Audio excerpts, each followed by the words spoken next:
through their warm-up session, and we'll be heading into the racing and be able to bring up your grid. I mean, we mentioned about the tightness. I mean, who could forget? I mean, I've already mentioned about the Snetterton rounds where, obviously, about Patricolo spinning out on the course. I mean, who could forget that run to the line between Van der Kokel and Lee Aberdeen, where it was, I think, 700ths of a second was all that separated those two at the line. And you say about the great racing that we've had, Seb, it's each round has brought out something different, something a bit special in its own unique way, with its own blend of, something on track that's been spectacular that's happened. As we mentioned, Monza, of course, the Roberto Fai disconnect from the leader, as we were only just saying, literally, as he headed down the run down to Parabolica, he was weaving in celebration. Was it a bit too soon? And ironically, maybe if he had not done that, he would have got across the line before he disconnected, literally some 20 meters from the line. It was frightening. Of course, Bathurst, well, of course, Hermer, that great overtake round the outside at the chase was something definitely to behold. It was indeed, and I'm trying to rack my brain for even more examples of stories from the races. There's so many, Seb, isn't it? It's so hard to choose and pick one out because, normally with Formula cars, there's one or two moments. Obviously you were saying about the Formula One earlier. You can pick it out. There's one or overtakes. 2 or 3 overtakes a season. And there's some 20 odd races per season. I mean, obviously there's only 12 within this league season, and they're really, really memorable. We have so many on a weekly basis. It's hard to remember and try and pick ones out as to which one's been your favourite. Certainly, I think I've just remembered that somebody went around the outside of one of the Lesmos at Monza. I mean, just absolutely insane, and that's why we love commentating on it, Tim, because we get to see, so many cool moments. And I think from every single one of the race, we've left going, we're not going to see that again. And then the next race, something even crazier happens, like Snetterton with the crazy final lap, for then Monza to be even crazier on the final lap, and then Bathurst to be just so clean. I think that was one of my huge takeaways from Bathurst, was how clean it was. And you're right, Leah, I can't remember, it was Sam Herbert, wasn't it, going around the outside of the chase? Just amazing moves. And what are we in store for today? Well, luckily, we're almost just coming to the end, and we have to bring up your grid, and we'll be able to find out what's in store this week on the Jeans Bowl F3 League here on Total Sim Sport. What amazing moment are we going to see? And here comes your grid. So Hermer, he's on pole with Isaacson. 2 drivers who have yet to head to the front row do so here in Spain. Patricolo has Rosenkrantz alongside him. Roberto Fai has Gavin Petty with him. Van der Kokel has Larson on the 4th row of the grid. There's Castellini and Bergson making up your 5th row and taking up to 10th place. Lee Aberdeen, so maybe a little lower than where we'd expect the Australian. He's in 11th with Scarrett alongside him. Alistair Hay has Olassen. And then it's Richard Van Veen with Luedo alongside him. His home track. How can he do tonight? Chris Foskett, maybe happy with that, qualifying in 7th with Glamsetter alongside him. Warren and Wilson make up your 10th row. Again, Wilson a bit further down. I know he hasn't put in a massive amount of practice. He's been practicing for the Daytona 24, the LP2. So it's interesting to see how he gets on. There's Viola, Boberg, Hughes and Rowlands. Rounding out your grid as we go racing here once more in the Jeans Bowl F3 League. And Hermer, what a blinding start from him. Isaacson tucks in immediately behind him, trying to get a slipstream on this long run down to turn 1. Are they going to all emerge through? Here comes Patrick Owens. Hermer's in from behind, and Isaacson's out as well. And the 2 3D Rap Squad Corsa guys come through cleanly and head off into 1st and 2nd place. And there's Hermer recovering the car. Has he got any damage? He was bumped from behind. That's Isaacson just in front of him. And I think Rosenkrantz was the other driver caught up in that one. Seb, already drama from the very start. Couldn't make it up, could you? 3D Rap Squadron Corsa 1 leading 1 and 2 at the moment as we have a look at one of the replays. It was just crazy. It was reminiscent of Valtteri Bottas in Hungary, just locking up the brakes and taking out the main protagonist in the race. And so sad for Sam Hermer, so sad. He's fallen right to the back of the grid after qualifying on pole. Something's happened to Luedo as well out on track. He's falling through the order. So we see a replay here, and it was contact from Rosencrantz into the back of Herman, which sent him into Isaacson. And allowed Patrick who were on the inside line, to take the lead here in round 5 in Barcelona. Wow. Big incident that's really transformed our two guys who, the first time they've been on the front row, either of them this season, sorry. You see Gavin Petty, he's up a couple of places, he's into 4th already, thanks to that. But Van der Kokout, he's had a great start. He's at 4 places, but not as good. Nobody's as good as Duncan Roberts. 15th for the moment, 12 places. A spectacular start from him. He's just coming round turn 1. He's got a bit of a gap, a bit of work to do to make his way up to James Warren, who's ahead of him. 1.7 seconds as Aberdeen, another of our fast starters, has got Bergson right behind him. So both benefiting as Aberdeen on the defensive there, just having to come off that corner as they all head down on the short straight, run down to Worth, and head back up to Campsa. This fast right-hander. You look back from Aberdeen right now. That is Bergson behind him. Starts off with a retreat. You see Olason just behind. I think he's coming under a bit of pressure as well from Hay. Starts off a bit of a trade. So you come round to Lukaxa. And now through the section of the track where we're not going to see too many AA6 in really one line. You have to be really careful on the power through here. It's all the drive experiencing right now. Olason currently locked in the middle of that train. Just looking at it as well as they come around to complete another lap. Patrick Kola, he's checking out at the front with what was initially the fastest lap of the race. The Berto fight immediately responds as he now hunts down, and these two, I mean, Seb, do you think about the team orders coming into play here, working together to pull away from the pack? I think that's exactly what's happening. You mentioned that Fire got the fastest lap. He got it by 1,000th of a second over his teammates. So I think they are working together, and currently it's working. Van der Kokout has dropped off to about 2 seconds off. Missed that. Grado, he's just fallen through the order. He's had a spin down at turn 1. So we just head to the replay and check out what's happening here. Sorry, it was Steve Hughes. Apologies about that one. Has he lost it of his own accord? Let's find out. That's Chris Rowlands behind him. The Total Sim Sport teams. How's he run into the back of him? Let's find out. So he's come into turn 1. We'll see. No, he just loses it all by himself there. You can see the oversteer kicking in when the tyres aren't up to temperature, and around he goes and loses a lot of places because of it, Seb. Yeah, I think another Martin Brundle quote. I think that was bleeding over adhesion there, and yeah, just cold tyres, not enough grip, and he has way too much of the rear tyres there, just too much speed in. Unfortunate mistake, but no damage done. Still a long race, and as we've seen, it's been pretty crazy out there at the moment. So he can get his head down, get back into the race, and not all lost for Steve Hughes. Sam Herman actually had to come into the pits while we were watching those replays, so he did have damage to his car after that incident at turn 1, but he is back out on the track once again. Still, well, he's about a lap down from the leader, so fortunate for Sam Herman, but he's not giving up, and he's going to keep on with it. That's his teammate Gavin Petty up a couple of places, aided obviously by those incident down at turn 1. He's got Van der Kokout currently in front of him. Petty, we know how quick he can be. He's got the Agile Coatings driver Larson just behind. And it almost feels a little bit to me, Seb, like Petty is being held up at the moment by Van der Kokout. So you see Ryan and Els trying to send it round the outside there. But Lagredo, as they come down in to stay out now. Onto the brakes, and Nels just has to back out of it here. But he's having another go to turn into the slipstream. Really a traditional overtaking place into Worth here, but just going to concede the corner. So you now head around Campsa. Who can carry the most momentum around there? And Elsie's going to have the slipstream down to into Lukaxa.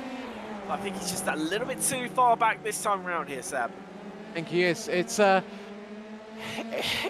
the traditional layout here, as we were saying earlier. So it's less of a braking zone into turn 10, or the turn 10. So it's kind of a less of an opportunity now than it would be, say, on the standard circuit, and you've got to be way closer, and you just didn't get that run through Kamsa or turn 9. So very interesting to see sort of the differences as we have a look. And this is Richard Van Veen trying to get past Duncan Roberts, Tim.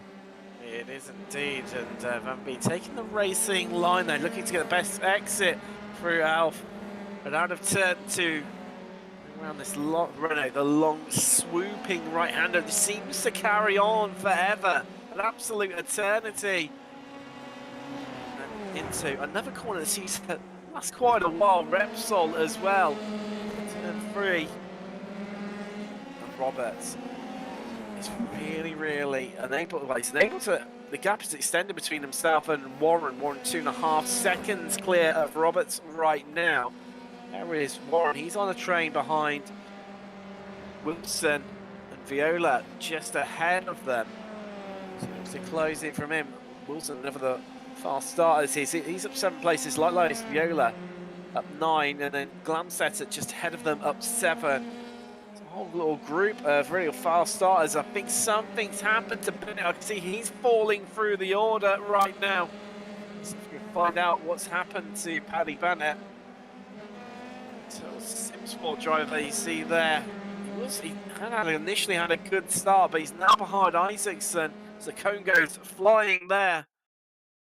Take a little look. Is it? I'm gonna guess. Trying to see what part of the track it's in.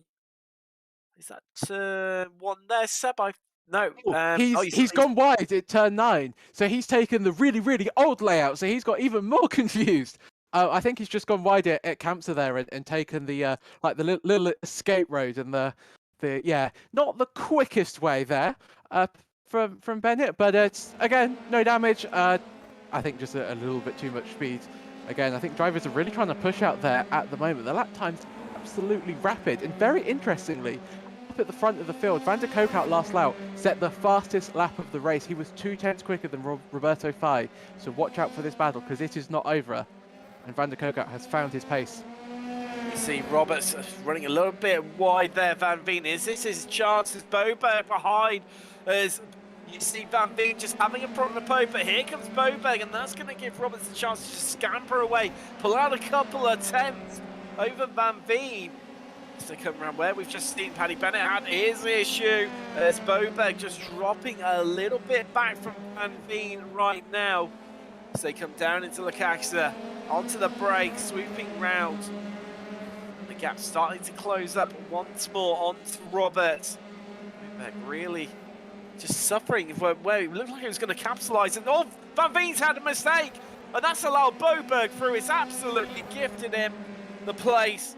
And Roberts has pulled away in the proceedings. And they're going to be out of slipstream range for him. But Roland, you can see him just in the background there. He's come along into this fight now.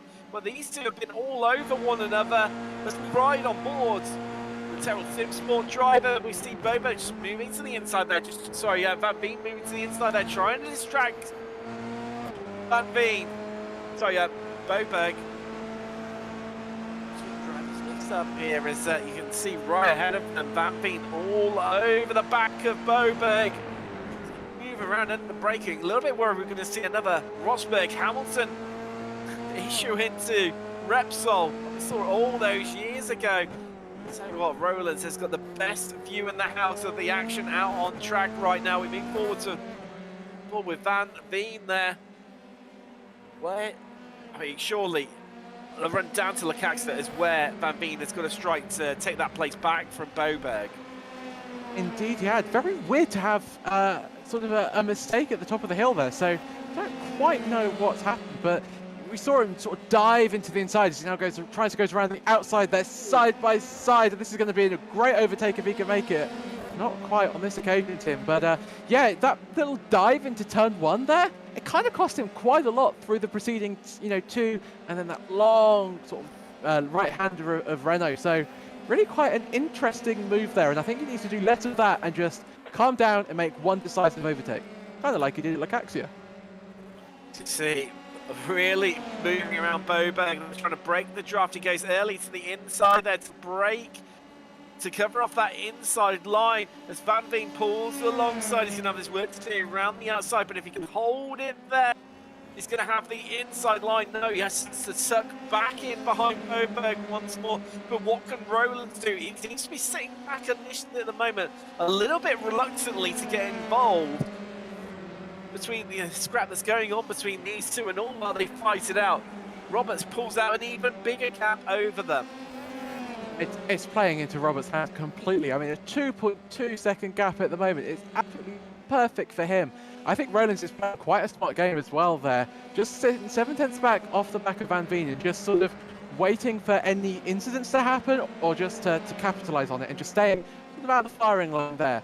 And as we ride aboard with Wilson, started 20th up to 13th, so a good drive from him at the moment, trying to get past Viola up ahead. And we've seen some really good moves from Wilson during this league. So can Josh Wilson produce another move into turn 1, Tim? I think Scarrett's just lost a couple of places there. Let's take a look at what's happened to him. So that is Isaacson, his teammate. No front wing. Oh yeah. Where has he lost that? That's not going to help your aerodynamic performance, is it? Let's have a look. So, oh, he's taken out a cone. Wow. And the cone, and between the combination of the cone and the gravel, that's why he's lost his front wing and lost all front end grip. Yeah, I was going to say he'll be heading to the pits. Well, he's already in there as the Agile Coastings driver. So we head back to that Van Veen versus Boberg. The battle looms on. While it continues to lose on Team Roberts in the distance there. And that gap is what we can see from the timing tower right now, how that gap has been growing. It's now 2.7 seconds, but visually you can see he's really getting, oh, as Van Veen, a late lunge there. Unable to do anything, and it's just lost a little bit of time to Boberg. Just give Boberg a little bit of respite as we head back to this Viola versus Wilson battle. Finny Raps course there versus PDR Sith. As we look from the nose cone of Wilson, staying round. It's really, really tight, tricky corner. I was saying earlier, something you need to be a little bit careful, you know, don't get on the accelerator too early with that one. It's so easy to, it looks like it should be a lot faster than what it really is.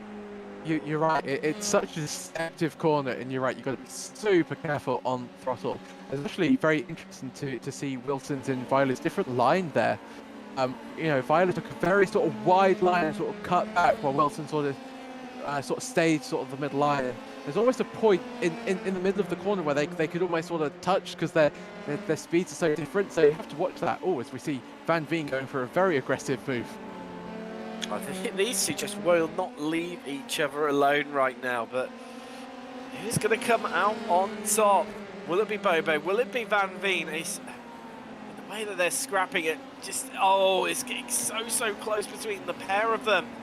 They were driving GT cars. I'm sure the lights would be flashing left, right, and centre right now. But here comes Van Veen round the outside. Is this going to be his chance? He's going to have the inside line over Boberg, and he finally gets the move done. He's finally past Boberg, retaking the place and back up into 16th. But here comes Boberg fighting, trying to fight back instantly there into Webb. And I can understand why the reluctance of Rollers to get involved with these two, the way they've been. I don't know how they haven't banged wheels yet. It's been so close between them as Boberg, right in the slipstream, he jinks out. He's going to head up in the insides into Lucaxa. Van Veen have to run all the way round, travel the further distance, and it looks like Boberg's going to take it back, or is he? Because Van Veen fight backs once again, and they're still side by side, but Boberg just finding the extra speed round the outside and reclaims the place and heads back into 16. That was just incredible racing, Tim, and this is where Chris Rowlands needs to strike right now. Everybody is as close as they're going to be. These two are distracted while fighting each other, and you just need to pounce. As we see who is, yeah, so Van Veen now trying to go around the outside of turn 1. He really prefers that outside line, doesn't he, Tim?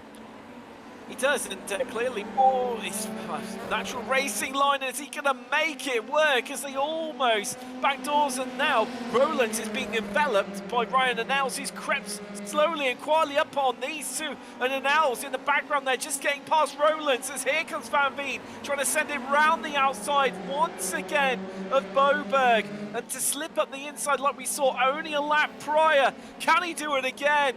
As Boberg just slightly more ahead this time along. But now he's looming now and wanting to get a piece of this action where Rollins was reluctant to get involved early on. And that cost him the place. And now he's right all over. Wow. It was, you could feel it looming into, you know, going to end in disaster for someone. And well, Rollins, where that reluctancy to get involved has actually played him dividends, but here comes Alex Lagredo. What can he do? Rollins just running in deep there, but carrying the momentum through. Wow, Seb. Spectacular stuff from Van Veen and Boberg there. It was just crazy, and you're right, it was going to happen. Oh, there's a car not quite making the corner there. That's turn 10. Let's have a look. So this is Isaacson here, going to have quite a bit too much speed. Bit too much speed. Hit the curve for good measure, and I think it's just yeah, it's trying to push. Of course, Isaacson was involved in that first corner incident, so he's having to push to try and sort of make his way up the field. Got to feel bad for Van Veen though, sort of being involved in that incident with Annals there. Annals wasn't really in that fight, at least not for long. So Van Veen unfortunately has had sort of come off a lot worse in that. But let's have a look at Van Veen. There you go. This is down into turn 1. Oh, Fosk is just, oh no, and collision with the rear right with the wall, and that's broke his suspension. He is going to be out, but as we see, Carl Cranswick, he's been quietly making good progress. He's up in 10 places, just sneaking past Ryan and else. You just have to wonder how much damage is currently on that blue and white 29 car of Nels, because after that contact with Van Veen, Van Veen's headed to the pits, and Cranswick just getting the move done relatively easy there, and it looks like he's pulling away as well. It's just look at how much understeer Ryan Annals had coming through turn 9 there. You can actually see his front wing very deformed there, so not providing anywhere near the downforce levels that he would have been expecting, and almost needing with the amount of powers that these cars have. So yeah, not good for Ryan there. We haven't seen a replay yet, but from what it looked like, he broke just a little bit late, but he's going to sort of try and stay out. We've got about 2 laps left to go, so there's no point really pitting if you can stay out, but I think he's going to lose yet more I'm glad places. you said we had 2 laps left, Seb, because I thought we were only about 5 laps in. I have no idea where the time has gone. Pacicola and 5, we've not really mentioned those two. Right out in front, Van der Kook out. He's occupying that last podium place as Wilson. Well, he knows the clock's running out. We've lost, well, myself personally, lost all track of time here in the commentary booth, such as in the action. Wilson trying to force the move to get himself up into 12th right now. Here in Spain, round 5 for the Jeans Bowl F3 League. Can he get the move done? It's running a little bit deep there, but likewise, so did Viola. So round Campson now.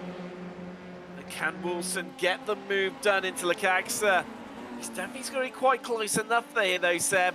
But he's moving around in the braking, just doing his best to distract the Italian. He is indeed. He sort of needs to do a little bit less of that. With 2 laps to go, you kind of got to be just so careful with where you make the move and where you just need to sort of stay behind. But maybe Wilson's getting a little bit desperate, trying to sort of force a move. And yeah, I was surprised that we were on lap 13 as well. It's gone by so quickly.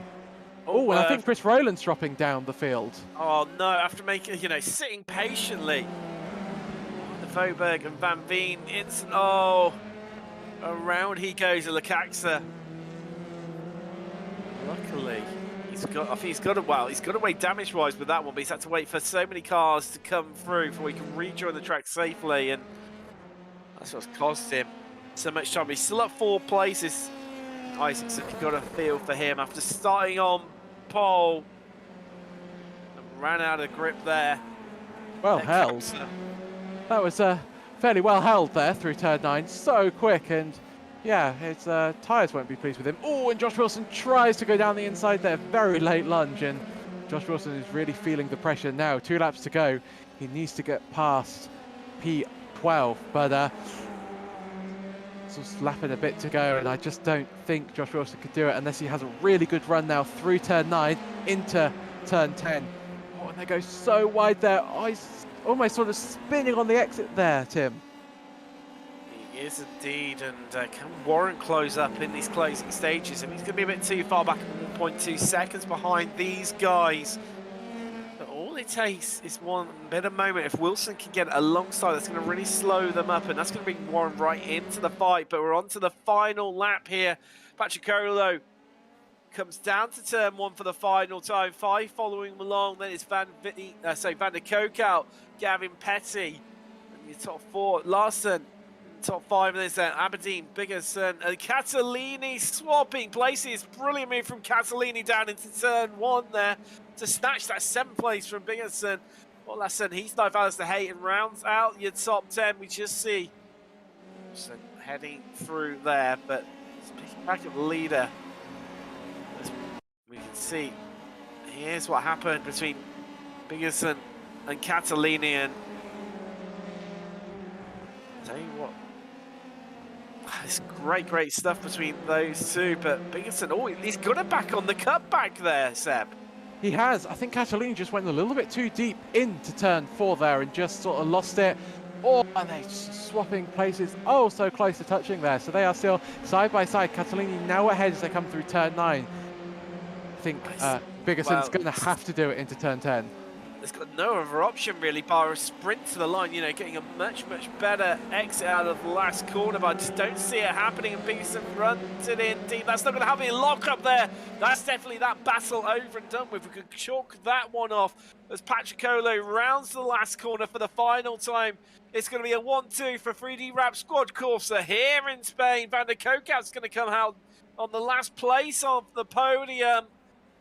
Great drive, flawless drive from those guys. Petty 4th, Larson, Aberdeen, Catalini, Biggerson, Hay, Olassen, Glamsetter taking you up to 11th. They cross the line.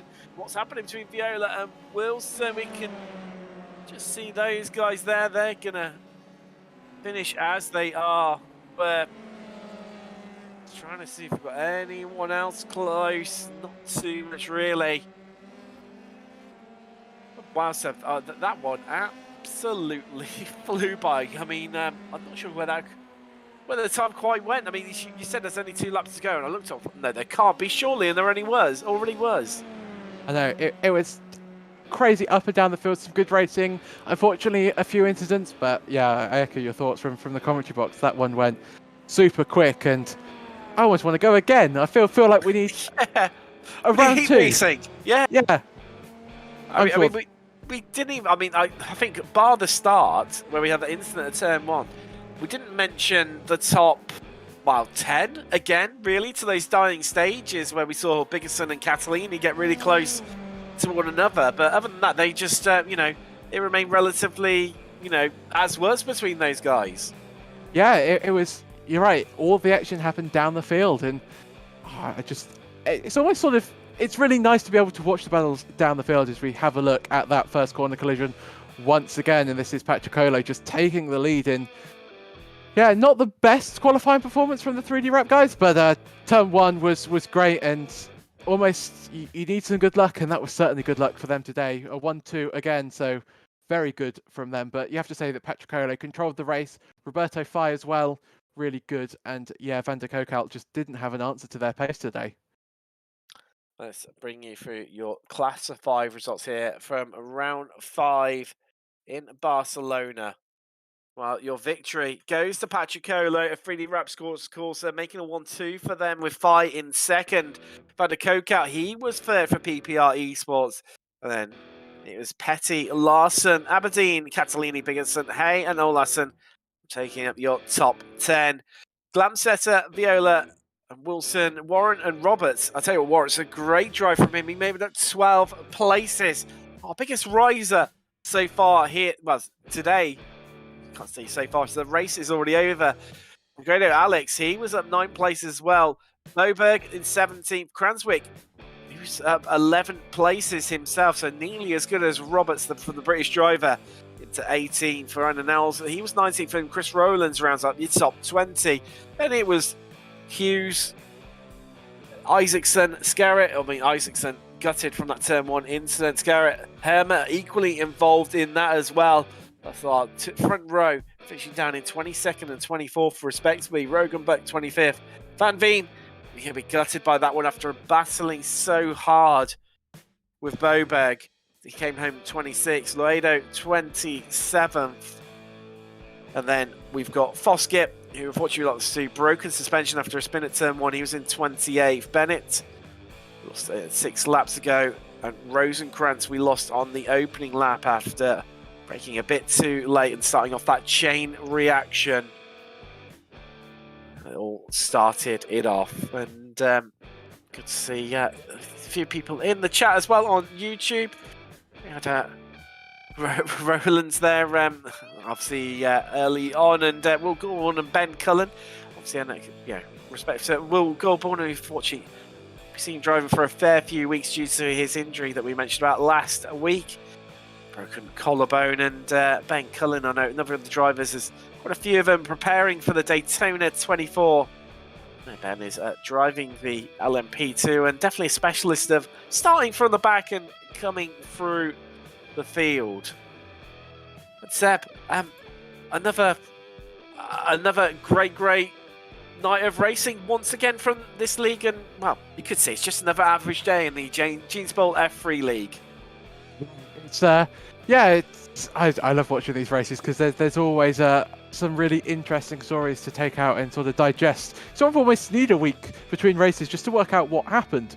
I think you could probably spend a week just watching everybody's race, and you'd find like 100 incidents that you just didn't even know, like 100 battles. But yeah, another really interesting thing, I've never seen somebody lose a front wing before on a cone, so I'm going to chalk that one down to a new thing to see in commentary. It's definitely been a season of firsts, hasn't it? And that was like you said, it's the first time, it was a cone or, maybe one of the stones in the gravel. Like you say, never seen someone lose a front wing to that one. Definitely a new experience for us all. And like you say, another one to add to the list of things to watch. Well, it's been another fascinating evening of racing once again. Patricolo taking the victory and rounding out a 1-2 for 3 laps, of course, there. Fight in second, Van der Kokal making up your podium here in round 5 in Spain. From myself, Seb and Sean, we'll see you in a week's time as we head across the Atlantic to Canadian Tire Motorsport Park. Thanks very much for watching, and good night.